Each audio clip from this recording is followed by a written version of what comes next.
ओम शांति। 29/11/2020 की अव्यक्त बाप दादा की रिवाइज कोर्स मुरली। टाइटल है सफलता के सितारे की विशेषताएं। बाप दादा बोले, आज ज्ञान सूर्य, ज्ञान चंद्रमा अपने चमकते हुए तारा मंडल को देख रहे हैं। वह आकाश के सितारे हैं और यह धरती के सितारे हैं। वह प्रकृति की सत्ता है, यह परमात्म सितारे हैं, रूहानी सितारे हैं। वह सितारे भी रात को ही प्रकट होते हैं। यह रूहानी सितारे, ज्ञान सितारे, चमकते हुए सितारे भी ब्रह्मा की रात में ही प्रकट होते हैं। वह सितारे रात को दिन नहीं बनाते, सिर्फ सूर्य रात को दिन बनाता है। लेकिन आप सितारे ज्ञान सूर्य, ज्ञान चंद्रमा के साथ साथी बन रात को दिन बनाते हो। जैसे प्रकृति के तारा मंडल में अनेक प्रकार के सितारे चमकते हुए दिखाई देते हैं, वैसे परमात्म तारा मंडल में भी भिन्न भिन्न प्रकार के सितारे चमकते हुए दिखाई दे रहे हैं। बाप दादा बोले, कोई समीप के सितारे हैं और कोई दूर के सितारे भी हैं। कोई सफलता के सितारे हैं तो कोई उम्मीदवार सितारे हैं। कोई एक स्थिति वाले हैं और कोई स्थिति बदलने वाले हैं। वे स्थान बदलते, यहाँ स्थिति बदलते। जैसे प्रकृति के तारामंडल में पुच्छल तारे भी हैं, अर्थात हर बात में, हर कार्य में यह क्यों, यह क्या, यह पूछने की पूछ वाले, अर्थात क्वेश्चन मार्क करने वाले पुच्छल तारे हैं। जैसे प्रकृति के पुच्छल तारे का प्रभाव पृथ्वी पर भारी माना जाता है, ऐसे बार बार पूछने वाले इस ब्राह्मण परिवार में वायुमंडल भारी कर देते हैं। बाप दादा बोले, सभी अनुभवी हो। जब स्वयं के प्रति भी संकल्प में क्या और क्यों का पूछ लग जाता है तो मन और बुद्धि की स्थिति स्वयं प्रति भारी बन जाती है। साथ साथ अगर किसी भी संगठन के बीच व सेवा के कार्य के प्रति क्यों, क्या, ऐसा, कैसा, यह क्वेश्चन मार्क की क्यों का पूछ लग जाता है तो संगठन का वातावरण व सेवा क्षेत्र का वातावरण फौरन भारी बन जाता है। तो स्वयं प्रति, संगठन व सेवा प्रति प्रभाव पड़ जाता है ना। साथ साथ कई प्रकृति के सितारे ऊपर से नीचे गिरते भी हैं तो क्या बन जाते हैं? पत्थर। परमात्म सितारों में भी जब निश्चय, संबंध व स्वधारणा की ऊंची स्थिति से नीचे आ जाते हैं तो पत्थर बुद्धि बन जाते हैं। कैसे पत्थर बुद्धि बन जाते हैं? जैसे पत्थर को कितना भी पानी डालो लेकिन पत्थर पिघलेगा नहीं, रूप बदल जाता है लेकिन पिघलेगा नहीं। पत्थर को कुछ भी धारण नहीं होता है। ऐसे ही जब पत्थर बुद्धि बन जाते तो उस समय कितना भी कोई भी अच्छी बात महसूस कराओ तो महसूस नहीं करते। कितना भी ज्ञान का पानी डालो लेकिन बदलेंगे नहीं। बातें बदलते रहेंगे लेकिन स्वयं नहीं बदलेंगे। इसको कहते हैं पत्थर बुद्धि बन जाते हैं। तो आप अपने से पूछो, इस परमात्म तारा मंडल के सितारों के बीच में मैं कौन सा सितारा हूँ? बाप दादा बोले, सबसे श्रेष्ठ सितारा है सफलता का सितारा। सफलता का सितारा अर्थात जो सदा स्वयं की प्रगति में सफलता को अनुभव करता रहे, अर्थात अपने पुरुषार्थ की विधि में सदैव सहज सफलता अनुभव करता रहे। सफलता के सितारे संकल्प में भी स्वयं के पुरुषार्थ प्रति भी कभी पता नहीं यह होगा या नहीं होगा, कर सकेंगे या नहीं कर सकेंगे, यह असफलता का अंश मात्र भी नहीं होगा। जैसे स्लोगन है, सफलता जन्मसिद्ध अधिकार है, ऐसे वे स्वयं प्रति सदा सफलता अधिकार के रूप में अनुभव करेंगे। अधिकार की परिभाषा ही है बिना मेहनत, बिना मांगने प्राप्त हो, सहज और स्वतः प्राप्त हो, इसको कहते हैं अधिकार। ऐसे ही एक स्वयं प्रति सफलता, दूसरा अपने संबंध संपर्क में आते हुए चाहे ब्राह्मण आत्माओं के, चाहे लौकिक परिवार व लौकिक कार्य के संबंध में, सर्व संबंध संपर्क में, संबंध में आते, संपर्क में आते कितनी भी मुश्किल बात को सफलता के अधिकार के आधार से सहज अनुभव करेंगे, अर्थात सफलता की प्रगति में आगे बढ़ते जाएंगे। बाप दादा बोले, हाँ समय लग सकता है, लेकिन सफलता का अधिकार प्राप्त होकर ही रहेगा। ऐसे स्थूल कार्य व अलौकिक सेवा का कार्य अर्थात दोनों क्षेत्र के कर्म में सफलता के निश्चय बुद्धि विजयी रहेंगे। कहाँ कहाँ परिस्थिति का सामना भी करना पड़ेगा, व्यक्तियों द्वारा सहन भी करना पड़ेगा, लेकिन वह सहन करना उन्नति का रास्ता बन जाएगा। परिस्थिति को सामना करते परिस्थिति स्वस्थिति के उड़ती कला का साधन बन जाएगी, अर्थात हर बात में सफलता स्वतः सहज और अवश्य प्राप्त होगी। बाप दादा बोले, सफलता का सितारा उसकी विशेष निशानी है, कभी भी स्व की सफलता का अभिमान नहीं होगा, वर्णन नहीं करेगा, अपने गीत नहीं गाएगा, लेकिन जितनी सफलता उतना नर्मचित, निर्माण, निर्मल स्वभाव होगा और दूसरे उसके गीत गाएंगे, लेकिन वह स्वयं सदा बाप के गुण गाएगा। सफलता का सितारा कभी भी क्वेश्चन मार्क नहीं करेगा, सदा बिंदी रूप में स्थित रहे, हर कार्य में औरों को भी ड्रामा की बिंदी स्मृति में दिलाए, विघ्न विनाशक बनाए, समर्थ बनाए।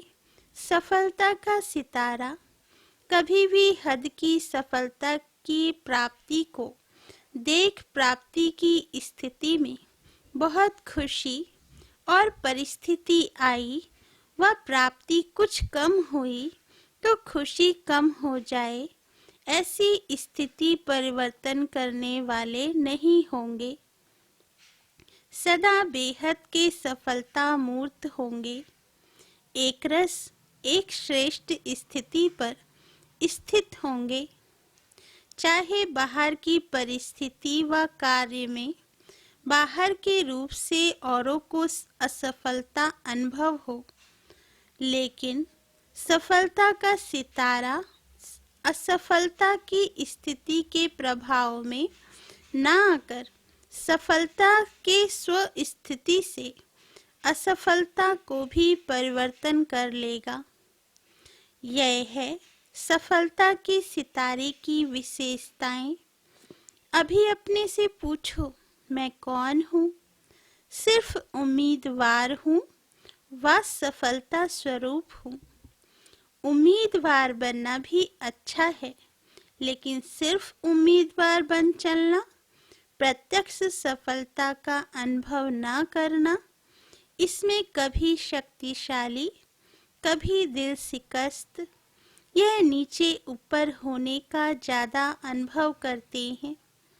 जैसे कोई भी बात में अगर ज़्यादा नीचे ऊपर होता रहे तो थकावट हो जाती है ना, तो इसमें भी चलते चलते थकावट का अनुभव दिल शिकस्त बना देता है।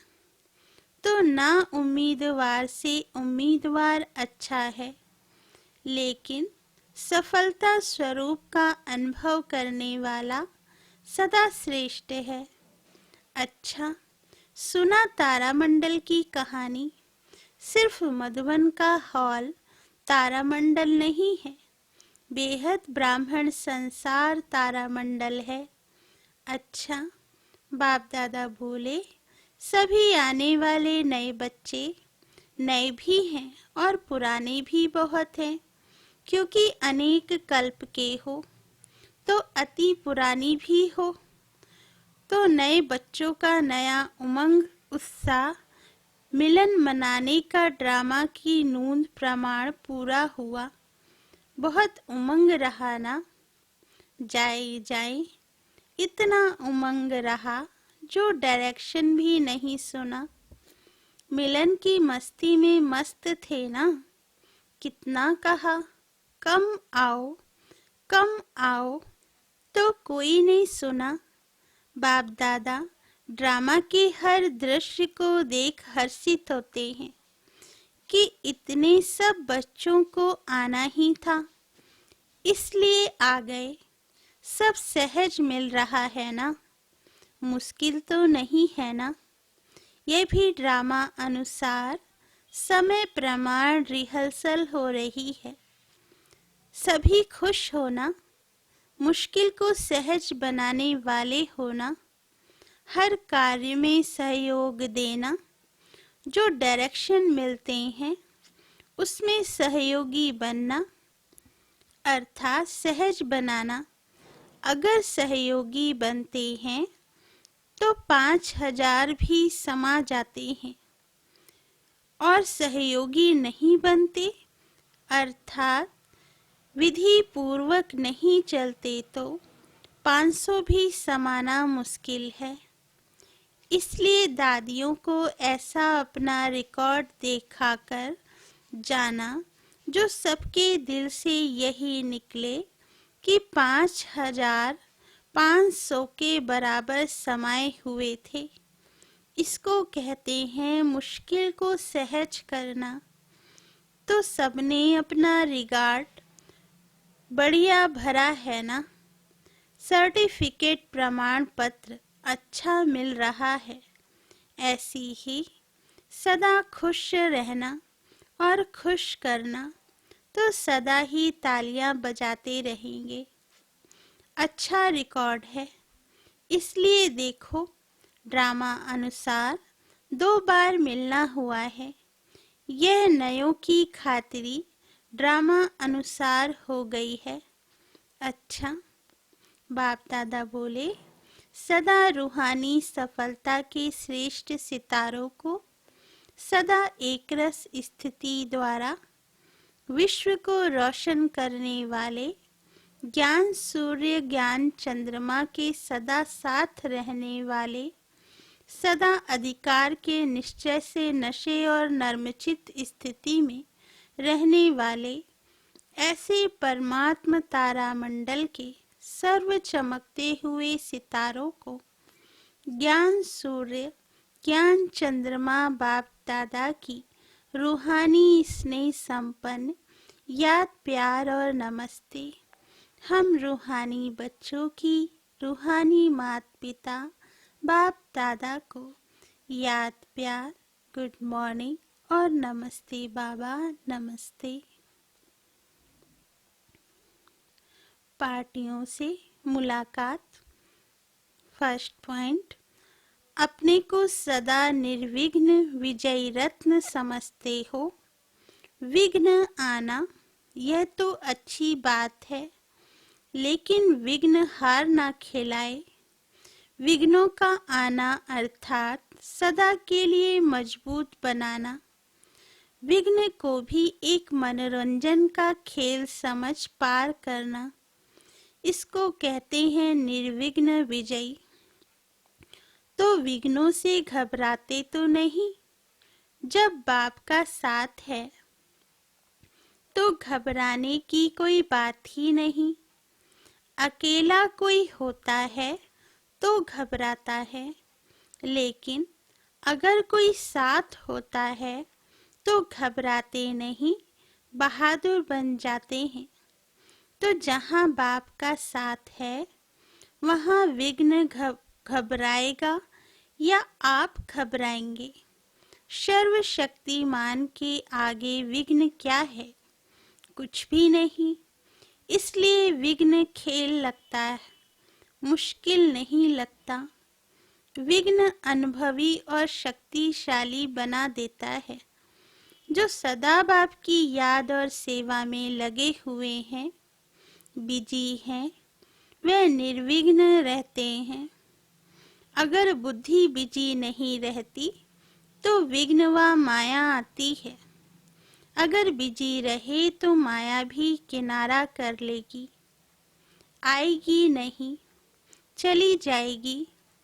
माया भी जानती है कि यह मेरा साथी नहीं है, अभी परमात्मा का साथी है, तो किनारा कर लेगी।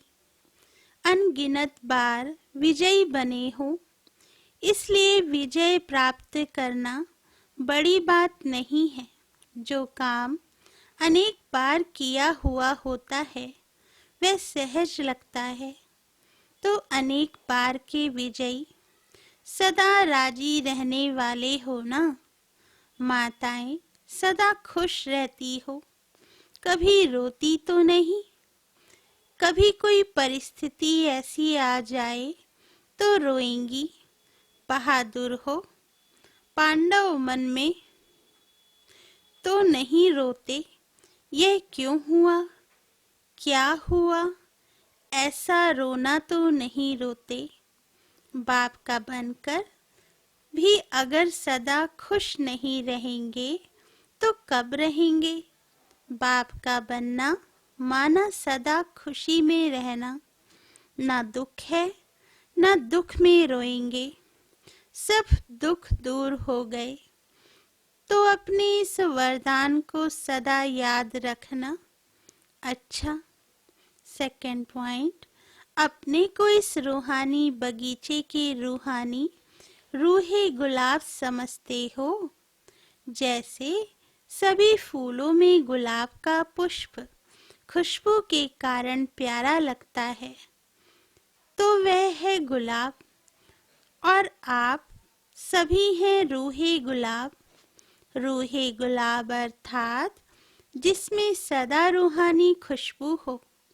रूहानी खुशबू वाले जहाँ भी देखो, जिसको भी देखो, तो रूह को देखो, शरीर को नहीं देखो। स्वयं भी सदा रूहानी स्थिति में रहेंगे और दूसरों की भी रूह को देखेंगे। इसको कहते हैं रूहानी गुलाब। यह बाप का बगीचा है। जैसे बाप ऊंचे ते ऊंचा है, ऐसे बगीचा भी ऊंचे ते ऊंचा है। जिस बगीचे का विशेष श्रृंगार रूहे गुलाब आप सभी हो, और यह रूहानी खुशबू अनेक आत्माओं का कल्याण करने वाली है। बाप दादा बोले, आज विश्व में जो भी मुश्किलातें हैं उसका कारण ही है कि एक दो को रूह नहीं देखते। देह अभिमान के कारण सब समस्याएं हैं। देही अभिमानी बन जाएं तो सब समस्याएं समाप्त हो जाएं। तो आप रूहानी गुलाब विश्व पर रूहानी खुशबू फैलाने के निमित्त हो। ऐसे सदा नशा रहता है, कभी एक कभी दूसरा नहीं। सदा एकरस स्थिति में शक्ति होती है। स्थिति बदलने से शक्ति कम हो जाती है। सदा बाप की याद में रहे। जहाँ भी सेवा का साधन है, चांस लेकर आगे बढ़ते जाओ। परमात्मा बगीचे की रूहानी गुलाब समझ रूहानी खुशबू फैलाते रहो। कितनी मीठी रूहानी खुशबू है, जिस खुशबू को सब चाहते हैं। यह रूहानी खुशबू अनेक आत्माओं के साथ साथ अपना भी कल्याण कर लेती है। बाप दादा देखते हैं कि कितनी रूहानी खुशबू कहाँ कहाँ तक फैलाते रहते हैं। जरा भी कहाँ देह अभिमान मिक्स हुआ तो रूहानी खुशबू ओरिजिनल नहीं होगी। सदा इस रूहानी खुशबू से औरों को भी खुशबूदार बनाते चलो। सदा अचल हो। कोई भी हलचल हिलाती तो नहीं है। कुछ भी होता है, सुनते देखते थोड़ा भी हलचल में तो नहीं आ जाते। जब नथिंग न्यू है तो हलचल में क्यों आए। कोई नई बात हो तो हलचल हो। यह क्या, क्यों, अनेक कल्प हुई। इसको कहते हैं ड्रामा के ऊपर निश्चय बुद्धि। सर्वशक्तिमान के साथी हैं, इसलिए बेपरवाह बादशाह हैं। सब फिक्र बाप को दे दिए तो स्वयं सदा बेफिक्र बादशाह। सदा रूहानी खुशबू फैलाते रहो तो सब विघ्न खत्म हो जाएंगे। वरदान: प्रत्यक्षता के समय को समीप लाने वाले सदा शुभ चिंतक और स्वचिंतक भव। वरदान का सार: सेवा में सफलता का आधार है शुभ चिंतक वृत्ति, क्योंकि आपकी यह वृत्ति आत्माओं की ग्रहण शक्ति व जिज्ञासा को बढ़ाती है। इससे वाणी की सेवा सहज सफल हो जाती है और स्व के प्रति स्वचिंतन करने वाली स्वचिंतक आत्मा सदा माया प्रूफ किसी की भी कमजोरियों को ग्रहण करने से, व्यक्ति व वैभव की आकर्षण से प्रूफ हो जाती है। तो जब यह दोनों वरदान प्रैक्टिकल जीवन में लाओ, तब प्रत्यक्षता का समय समीप आए। स्लोगन: अपने संकल्पों को भी अर्पण कर दो तो सर्व कमजोरियां स्वतः दूर हो जाएंगी। अच्छा, ओम शांति।